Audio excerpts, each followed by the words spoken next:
Assalamualaikum warahmatullahi wabarakatuh.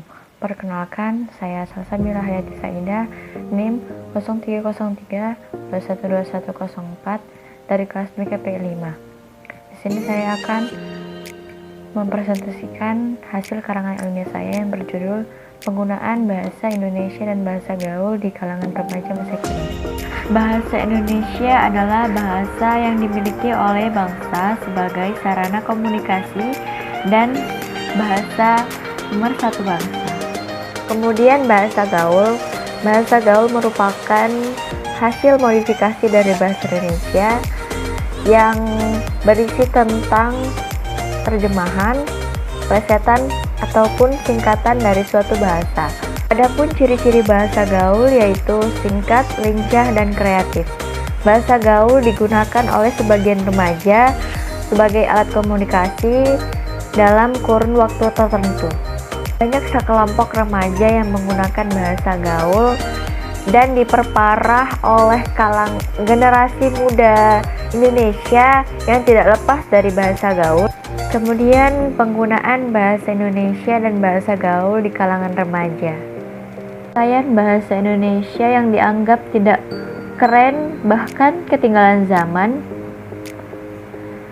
Tidak heran jika para remaja masa kini lebih banyak menggunakan bahasa gaul agar lebih terlihat modern daripada menggunakan bahasa Indonesia itu sendiri. Penggunaan bahasa Indonesia yang dianggap kampungan atau bahkan ketinggalan zaman. Tidak heran banyaknya para remaja yang menggunakan bahasa gaul dalam kehidupan sehari-harinya. Hal itu pula yang akan melunturkan citra dan identitas bangsa. Sebagian besar dari mereka tidak mengetahui bahwa pemakaian bahasa gaul menyebabkan munculnya perasaan gengsi di antara mereka yang membuat mereka menjadi ketinggalan zaman oleh sekelompok remaja lain. Penggunaan bahasa gaul yang semakin marak di kalangan remaja membuat prihatin bangsa ini. Para generasi muda yang diharapkan dapat memajukan bangsa dari segala aspek inilah yang harus menjadi perbaikan bersama. Untuk menghindari pemakaian bahasa gaul yang sangat luas di masyarakat maupun di kalangan remaja, hal yang dapat kita lakukan adalah menanamkan kecintaan bahasa Indonesia sebagai bahasa negara kita atau bahasa nasional. Dampak atau pengaruh yang timbul dari bahasa gaul terhadap bahasa Indonesia sebagai bahasa identitas bangsa antara lain adalah: yang pertama, eksistensi bahasa Indonesia yang telah terpinggirkan oleh adanya bahasa gaul. Yang kedua, menurunnya derajat bahasa Indonesia. Dan yang ketiga, menyulitkan pemakaian bahasa Indonesia. Adapun faktor-faktor pendukung maraknya bahasa gaul di kalangan remaja.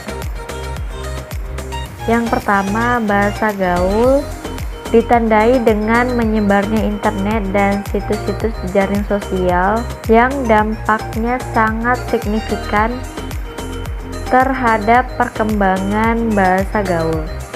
Yang kedua, pengaruh dari lingkungan yang menyebabkan remaja dapat menyerap dari orang-orang sekitarnya. Yang ketiga, peran media elektronik dan media cetak yang kebanyakan menggunakan bahasa gaul dalam meluncurkan karya-karyanya. Kemudian, pembangunan dan perkembangan zaman atau modernisasi menjadi dampak di mana segala hal yang ada di lingkungan harus selalu ter-up-to-date. Ciri khusus dari bahasa gaul yaitu lincah dan kreatif. Dampak dari pengaruh bahasa gaul. Yang pertama, dampak positif. Dampak positifnya adalah remaja menjadi lebih kreatif dalam penggunaan bahasa ini. Dan dampak negatifnya adalah mempersulit penggunaan bahasa Indonesia yang baik dan benar. Dan yang terakhir adalah cara mengatasi perkembangan dan pemakaian bahasa gaul di kalangan remaja. Yang pertama adalah menyadarkan masyarakat, terkhususnya kalangan remaja, untuk menggunakan bahasa Indonesia yang baik dan benar daripada bahasa gaul itu sendiri. Dua, dengan menanamkan semangat kepada masyarakat, terutama di kalangan remaja, penggunaan bahasa Indonesia akan lebih diutamakan daripada bahasa gaul. Yang ketiga, pemerintah Indonesia harus menekankan penggunaan bahasa Indonesia dalam film layar lebar maupun sinetron. Dan yang keempat, meningkatnya bahasa Indonesia di sekolah maupun di perguruan tinggi. Di penulisan karangan tersebut dapat diambil kesimpulan bahwa bahasa Indonesia merupakan bahasa pemersatu bangsa, di mana kita sebagai masyarakat Indonesia harus peduli dan menghormati bahasa nasional kita. Dan kita sebagai masyarakat Indonesia harus turut melestarikan bahasa Indonesia. Ini cara yang dilakukan agar eksistensi bahasa Indonesia di kalangan remaja maupun masyarakat dapat berkembang dengan baik. Demikian yang dapat saya sampaikan. Lebih kurang saya mohon maaf. Wabillahi taufiq wal hidayah. Wassalamualaikum warahmatullahi wabarakatuh.